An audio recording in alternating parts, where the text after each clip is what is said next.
அப்புறம் அதாவது தமிழக வெற்றி கழக தலைவர் விஜய் வந்து 4ஆம் தேதி பிரச்சாரம் செய்வதற்காக காவல்துறையிலிருந்து 23 தொகுதிகளிலும் பிரச்சாரம் செய்வதற்கு அனுமதி கேட்கப்பட்டது. காலை முதல் மாலை வரை கேட்கப்பட்டது.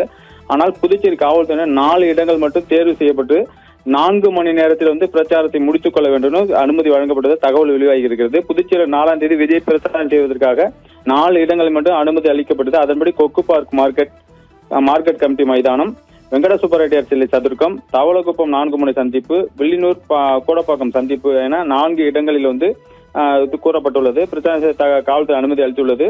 தமிழக வெற்றி கழகத்தின் நிர்வாக குழு மற்றும் தேர்தல் இணை கண்காணிப்பாளர் புதியவன் தகவல் அவர் தெரிவித்திருக்காரு. மேலும் ரோட் ஷோ எனப்படும் வாகன பிரச்சாரம் செய்வதற்கு காலை 9 மணி முதல் பகல் 12 மணி வரை மட்டுமே 4 மணி நேரம் மட்டுமே அனுமதி அளிக்கப்பட்டுள்ளது. இதனிடையே காவல்துறை அறிவுறுத்தின்படி 4 மணி நேரத்தில் கூடுதலாக 2 மணி நேரம் வேண்டும் என, அதாவது 6 மணி நேரம் பிரச்சாரத்துக்கு வேண்டும் என கூறப்பட்டுள்ளது.